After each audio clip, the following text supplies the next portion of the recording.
¿Cómo andan? Buen mediodía para todos. Bienvenidos a otra entrega informativa de BTV Noticias. Lu, buen mediodía, ¿cómo estás? Buen mediodía, Ro, para ti y el saludo para todos. Son diversas las novedades en este mediodía, por eso les proponemos compartir ya mismo los titulares.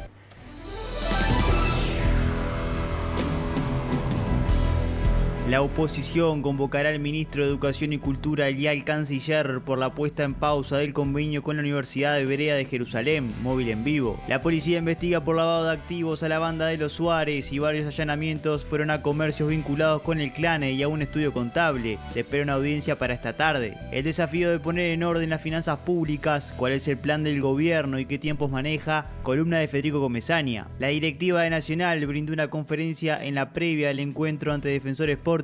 Todas las novedades del deporte con Juan Pablo Tamborini.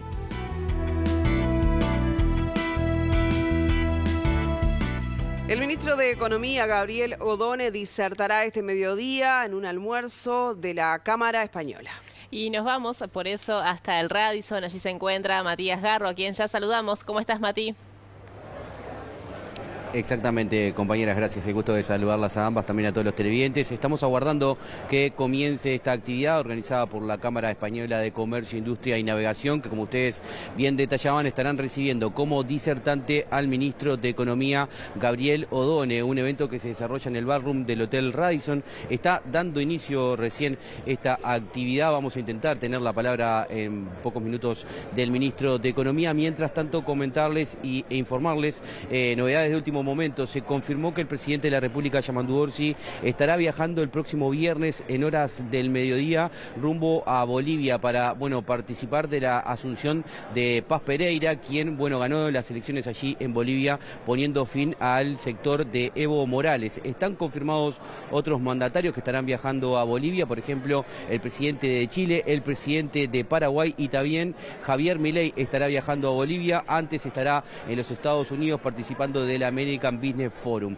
El presidente, reitero, estará viajando en horas del mediodía del próximo viernes. La asunción, la toma de mando se estará desarrollando el sábado a las 13 horas y automáticamente luego estará volviendo a nuestro país. Por otra parte, en paralelo se estará desarrollando en Colombia la cumbre de la CELAC, donde el presidente delegó la responsabilidad de estar allí presente al ministro de Relaciones Exteriores, Mario Luedkin. Así que nosotros continuaremos trabajando por aquí en el ballroom del Hotel Radisson, esperando la palabra de Mario Luedkin. En caso de tener novedades, los volvemos a convocar. Correcto, Mati, muchas gracias. Y desde allí nos vamos hasta el Parlamento porque surgen novedades. Ya las trae Rosario Lema. ¿Cómo estás, Robo, el mediodía? Buen mediodía, ¿qué tal? Sí, porque ha sido muy variada la agenda que aquí a nivel del Parlamento. Por un lado tenemos la Comisión de Educación del Senado, que citó a las autoridades de la ANI a efectos de, conocer por qué se resolvió dejar en suspenso la apertura, el acuerdo que se había logrado con la Universidad Hebrea, pero además dejar en suspenso la apertura de una oficina en Israel. Esto fue analizado por las autoridades de la Agencia de Información e Innovación del Uruguay, la ANI, en la comisión que de algún modo dijeron, la resolución se tomó por parte del gobierno, no de la ANI en sí. Esto de algún modo generó preocupación o genera cierto malestar por parte de legisladores de la oposición, que entiende que es un gran retroceso, que no es una actitud contra el gobierno de Israel, que es una actitud política, contra el gobierno de Israel, en el cual la Universidad Hebrea no tiene nada que ver. Y escucharon a las autoridades, no quedaron satisfechos con las explicaciones y de algún modo se adelantó que en virtud de esto se va a estar convocando al canciller Mario Luedkin, pero también al ministro de Educación. Pero vamos a escuchar lo que nos decía el representante del Partido Colorado, Felipe Schipani, al respecto. Yo creo que ha sido un grave error del gobierno porque ha tomado un área tan importante para el país, con una universidad tan importante como es la Universidad Hebrea, como botín para una decisión de política exterior en virtud de la situación planteada en Medio Oriente. De la comparecencia del presidente además quedó claro otro aspecto que ya pasa a ser un modo de actuar del gobierno en materia de vínculos internacionales. No se le avisó a la Universidad Hebrea de Jerusalén de que se iba a suspender este convenio. se enteraron por la prensa. Con posterioridad al anuncio de parte del gobierno sí se le comunicó.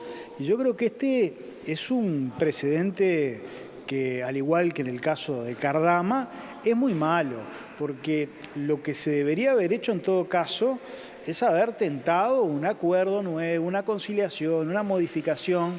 No se quiso avanzar en eso y reitero, se utilizó la ciencia, la tecnología y la innovación para marcar una posición de política exterior que entiendo que es absolutamente equivocado, porque la Universidad Hebrea de Jerusalén es una universidad que no tiene nada que ver con el gobierno de Israel, es una universidad autónoma que muchas veces ha discrepado con el propio gobierno de Israel. Por tanto, creo que privamos al país de tener un acuerdo que permita la innovación, la ciencia, la tecnología, la capacitación de académicos uruguayos, la investigación de uruguayos en Israel. Por todos lados creo que es una mala decisión del gobierno y no sabemos tampoco, porque no se pudo responder, qué es lo que se va a hacer, si se va a retomar ese acuerdo, si se va a rescindir. En fin, claramente creo que ha sido un retroceso para el Uruguay. Nosotros, después de escuchar a las autoridades de ANI, queremos conocer los fundamentos políticos de la decisión del gobierno y por eso seguramente vamos a convocar al canciller de la República, al ministro de Educación, para que expliquen en la comisión cómo va a seguir esto.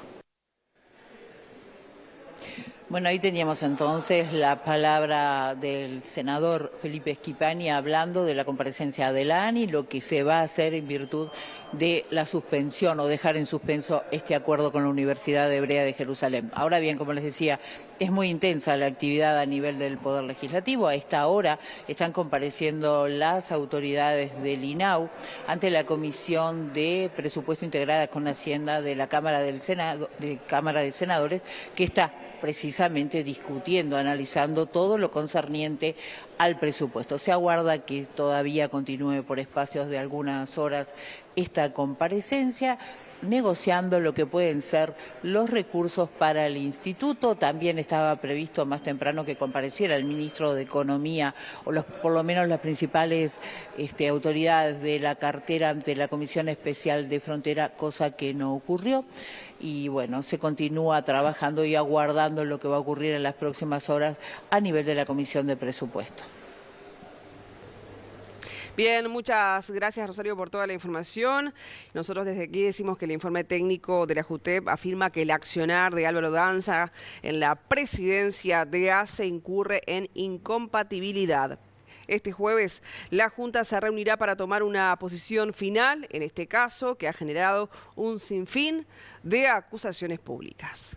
El informe elaborado por abogados de la Junta de Transparencia y Ética Pública asegura que hay incompatibilidad en la presidencia de Álvaro Danza en ACE, según informó El País. Esto viene siendo denunciado por la oposición, que afirma que la situación viola claramente el artículo 200 de la Constitución, que sostiene que los miembros de los directorios o directores generales de los entes autónomos o de los servicios descentralizados no podrán ejercer simultáneamente profesiones o actividades que directa o indirectamente se relacionen con la institución a la que pertenecen. Danza, además de ser presidente de ACE, desempeña tareas en mutualistas privadas y da clases en la Universidad de la República. Una de las situaciones polémicas que salió a la luz últimamente fue que el jerarca marcaba como si estuviera dando clases cuando estaba de gira por el interior del país. Ante esta situación, la Junta se reunirá este jueves para tomar una posición final sobre la situación. En paralelo, la oposición confirmó la interpelación a la ministra de Salud Pública, Cristina Lustenberg, y el miembro interpelante será el diputado del Partido Independiente Gerardo Sotelo. Por su parte, el Frente Amplio en diversas oportunidades defendió la gestión de Lustenberg y respaldó la decisión de mantener a Danza en el cargo. En este sentido, varios legisladores oficialistas afirman que la interpelación es la culminación de un proceso de escarnio público que ha sufrido el presidente de ACE. La policía investiga por lavado de activos a la banda de los Suárez. Hubo varios allanamientos a comercios vinculados con el clan y a un estudio contable. El abogado de Luis Suárez, alias El Betito, aseguró que todo fue un malentendido y que su cliente no tiene nada que ver con las actividades delictivas. En los allanamientos se incautaron drogas, armas, dinero y 7 vehículos, de los cuales 5 eran de alta gama y pertenecían a distintos integrantes de la familia de los Suárez. La policía investiga si la organización criminal estaba destinando el dinero del narcotráfico en distintos negocios de la capital. En esta línea fue que allanaron carnicerías, una automotora, el supermercado que había comprado el Betito hace unos meses, un estudio contable y la casa de la contadora responsable de la oficina. En el operativo fue detenido el Betito junto a su hermano Javier Nono Suárez, que en hora después fue liberado junto a su novia. El Nono solo cuenta con un antecedente penal por receptación que data del año 2022, cuando en un allanamiento se le incautó un mono tití. En el momento de la detención de Luis, se le incautó unos gramos de tusi, más conocido en la jerga callejera como la cocaína cheta o cocaína rosada. Según las autoridades, ese fue el motivo de su aprehensión. El abogado defensor de Suárez, Diego Cabrera, dijo que el allanamiento no estaba dirigido hacia él y explicó que la droga que le incautaron es para consumo personal. En este sentido, Cabrera afirmó que su defendido no tiene vinculación con la banda criminal y que simplemente tiene mala prensa. Suárez está en libertad de 2023. Tras cumplir 1 año y 8 meses de condena, se lo apunta como líder de la banda, que está enfrentada con los Colorados por el dominio territorial en el Cerro.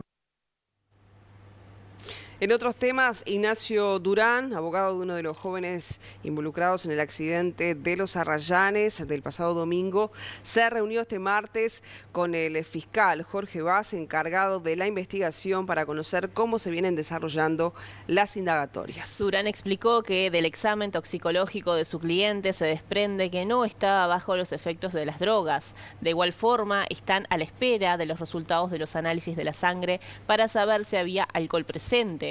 Fiscalía aguarda por otras evidencias, entre ellas las pericias a los vehículos y el relevamiento de las cámaras de videovigilancia instaladas en la zona del siniestro. Cambiamos ahora de tema. Estudiantes y profesores de formación docente realizan ocupaciones en centros de todo el país. Reclaman recortes en grupos y carreras y se encuentran ocupados los centros de Rivera, Salto, Río Negro y Tacuarembó. La necesidad de establecer diálogos con la administración, la posibilidad de revertir el nefasto recorte que han realizado y la posibilidad de que entren en razón en relación a las medidas que han tomado discrecionalmente. Todos los años lo que se realiza es justamente eso, un preventivo, ¿no? O sea, se establece una evaluación de cuáles son los grupos que pueden eventualmente abrirse el año siguiente. Y de esa manera se va proyectando también la elección de horas.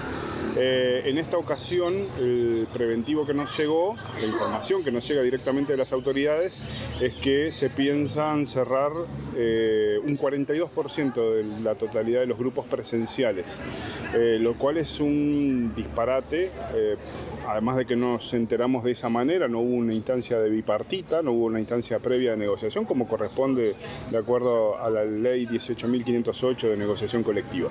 Por lo menos la mitad de los docentes de acá, del Cerro del Litoral, o un poquito más, se verían afectados. Estamos hablando de 80 docentes más o menos. Somos estudiantes, nos tenemos que poner en el lugar del otro, la empatía primero. Tenemos compañeros que se han metido a las carreras tecnológicas, como son las que ofrece UTEC. Y bueno, no les gusta y tienen la salida acá en el IFD. Y bueno, ahora no pueden seguir estudiando, ¿no?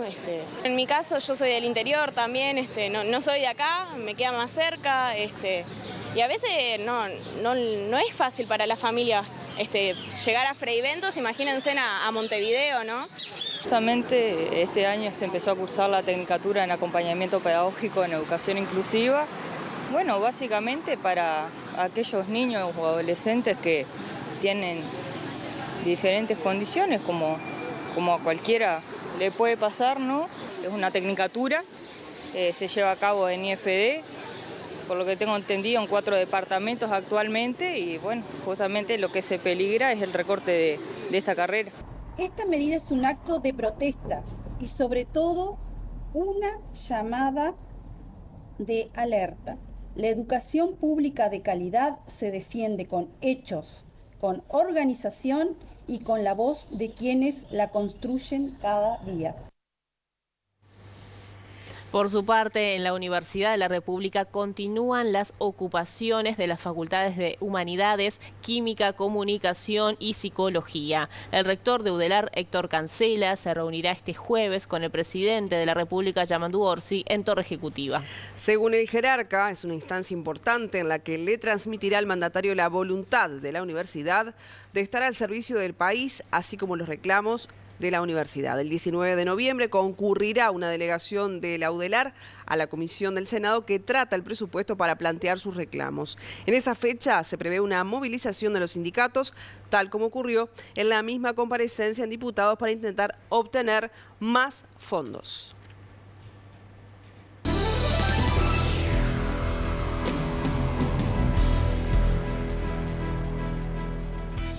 En Estados Unidos, el accidente de un avión de carga dejó al menos 7 muertos y varios heridos. Vamos a repasar esta y otras noticias en el siguiente informe.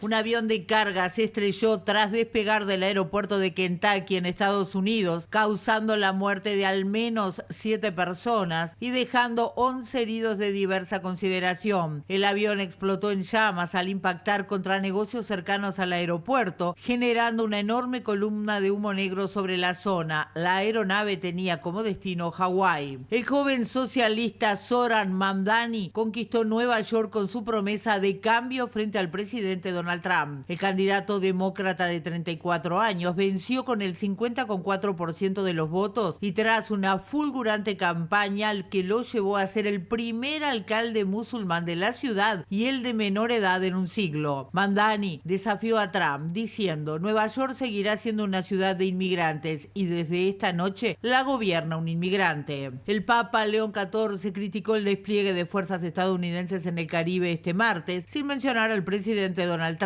y afirmó que con la violencia no gana nadie. Con la violencia no ganamos, lo que hay que hacer es buscar el diálogo, añadió el sumo pontífice. Las Fuerzas Armadas estadounidenses mataron a 2 personas en un nuevo ataque contra una presunta embarcación del narcotráfico en aguas internacionales del Océano Pacífico, según informó el secretario de Defensa estadounidense. El presidente brasileño Luis Ignacio Lula da Silva criticó la operación policial contra una facción criminal de Río de Janeiro que dejó 121 muertos la semana pasada y reclamó una investigación. Lula dijo: la decisión del juez eran órdenes de arresto, la orden no era matanza y hubo una matanza, hay que averiguar en qué circunstancias ocurrió. El gobierno de Estados Unidos dijo este martes que está profundamente involucrado en las conversaciones para un alto el fuego en Sudán, donde Washington propuso un acuerdo para poner fin a los enfrentamientos entre el ejército y las fuerzas de apoyo rápido, la FARC. Al menos 94 personas murieron y cerca de 400.000 fueron desplazadas en Filipinas, afectadas por el poderoso tifón Kalmaeshi, que este martes provocó fuertes inundaciones en gran parte del centro del país. La mayoría de las víctimas de la tormenta se ahogaron, mientras que otras murieron por la caída de árboles, corrimientos de tierra y electrocutados. Hacemos la pausa en BTV Noticias y ya regresamos.